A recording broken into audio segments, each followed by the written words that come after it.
So I'm going to do another little reading from the Fabian Waltz.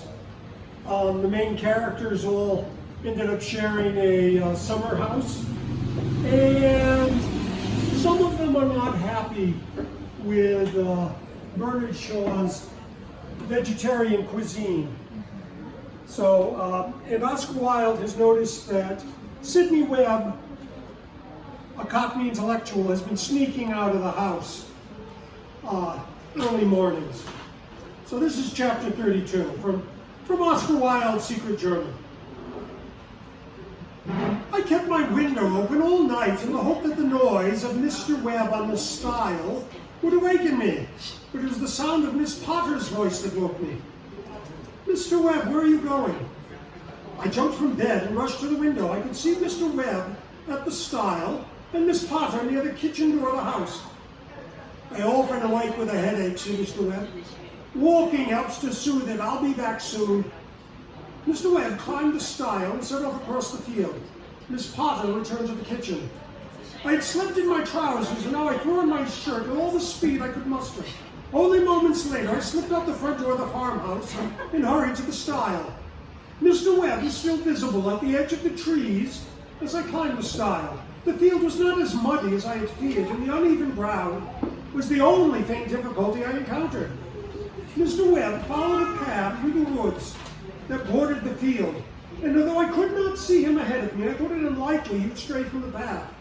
I followed him, and I soon discovered my guess was correct. When I emerged from the woodland path after half a mile, I found myself at the edge of a village. Mr. Webb was on the other side of the street, entering a rustic tavern or restaurant. I paused for a minute or two to catch my breath. Now that I knew Mr. Webb's destination, there was no need to hurry. Once I had recovered my wind, I strolled across the street and entered the establishment. Mr. Webb was seated at a table by the wall. In front of him was a plate of ham and eggs. I walked to his table and feigned surprise. Mr. Webb, I did not expect to find you here. Well, what is this? Is that ham on your plate? Are you ingesting the fruit of the hog? Could those shimmering golden circles be the unhatched progeny of chickens? Mr. Webb, I don't know what to say. To hear you preach the wonders of vegetarianism at the supper table, and then to find you here ingesting the products of the slaughterhouse, well, there are simply no words that can express my shock and delight. Mr. Webb did not seem to be overly embarrassed to be accused of hypocrisy. Sit down, Mr. Wilde. I took a seat across the table from him. Please, you must call me Oscar. I think we're going to be great friends. First point, Oscar, is I've never preached vegetarianism to anyone. That is a hobby horse that Mr. Shaw and Miss Potter choose to ride. I simply try to make myself agreeable at meal times, and if people draw the wrong conclusions, am I to be blamed? But you do admit to telling Miss Potter that you had a headache, so you could slip into the village and partake of this carnivorous bacchanalia.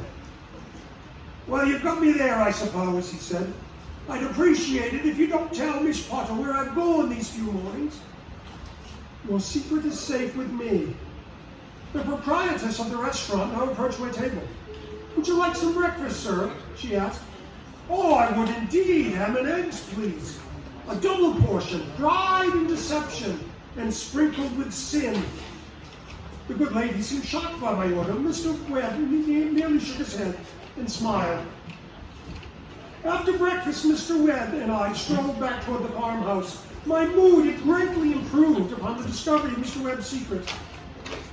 Have you been getting much riding done? Asked Mr. Webb. The Almighty created work solely to give us the pleasure of shirking it, I said. But sometimes I feel so inspired I simply must take pen to paper. I wrote an entire sentence yesterday, and this morning has been so pleasant that I may repeat the feat this afternoon. Mr. Webb looked at me with a skeptical eye. Forgive me, do you really believe what you say, or are you only trying to be clever? I'm always trying to be clever, but I find I speak the truth, no matter how hard I try to avoid it. Of all the temptations, speaking the truth is one of the most irresistible.